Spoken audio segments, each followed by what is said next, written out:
Hello. Today I'm going to be sharing the story of the Village Lutheran Church. Picture this. It's 1916 and the Village Lutheran Church has just been opened in the Concordia College campus in Bronxville, New York, during a time where Europe had been fighting in World War I for over 2 years. Throughout these years, Americans had been deeply divided over whether or not to declare war on Germany. This ignited tensions in this community as the congregants of the Concordia Evangelical Lutheran Church traced their ethnic roots back to Germany. An example of this hostility between Americans was displayed in 1918, when a German clergyman in Mount Vernon was given the choice of prison or leaving the community because he refused to ring his church bell in celebration of the Allied victory.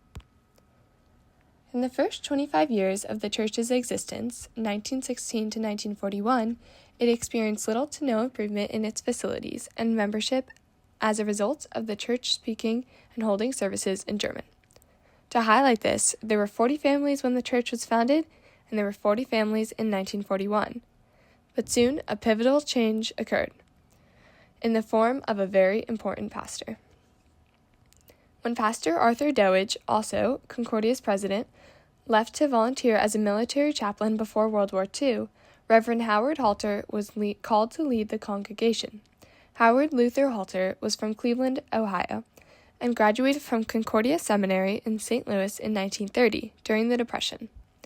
He later married Ellen Florence Roeder. Originally, it has been said that the Synod sent him to Concordia to close down the church. However, Pastor Halter was a man of vision and was determined to find the cause of why the church never grew. Halter's conclusion was that the church had no clearly defined goal, was divided, inactive, unknown, and unattractive. However, Halter also saw promise. His solution? On October 15, 1941, following Pastor Halter's recommendation, the New York office of the Lutheran Church decided to cease German services and open the existing chapels to the community, with gospel and Christian education. The name of the church was also changed from Concordia Evangelical Lutheran Church to Community Chapel. The result? A growing congregation. Within a few years, a new church building was constructed, independently owned and operated, separate from the college. The church purchased the Leonard House in 1947, which was located across the street. Then, in 1956, the Leonard House was knocked down and the present church was built on the property. During World War II, Pastor Halter began his active ministry, encouraging his congregation to showcase their patriotism and counter the misconception that Lutherans were pro-Nazi. He urged them to participate in war bond drives, adopt war orphans, and contribute to community projects. Leading by example, he joined his congregation in collecting salvage materials for war factories and engaged in numerous efforts to aid the war cause. In the 1970s, the church faced new challenges during a time of anti-war protests. The resignation of President Nixon, heightened racial tensions, and a polarized electorate. Yet, in this tough time, Pastor James Winterman took over the leadership. He brought new ideas for spiritual growth, outreach, and community involvement. Historically, Lutherans have emphasized education, and in 1947, Pastor Halter recognized another critical need in the community: a lack of quality nursery schools, as all of the existing ones were either closed or filled. In response to this, he founded the Chapel School, which became the first church-related preschool and kindergarten in Westchester County.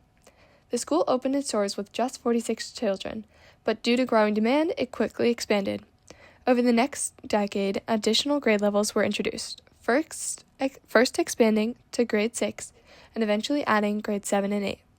In the beginning, all common space on the property was utilized, and classrooms in Concordia's Stein Hall were rented. As enrollment increased, the school faced space constraints, and it became increasingly evident that a new church building was needed. To address this, the church and school leadership initiated plans for a larger, more modern facility that could support both the educational and extracurricular needs of its students.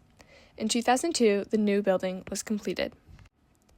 After Pastor Zwinnerman's retirement in 2003, Reverend Dr. Robert Hartwell was called as the church's senior pastor.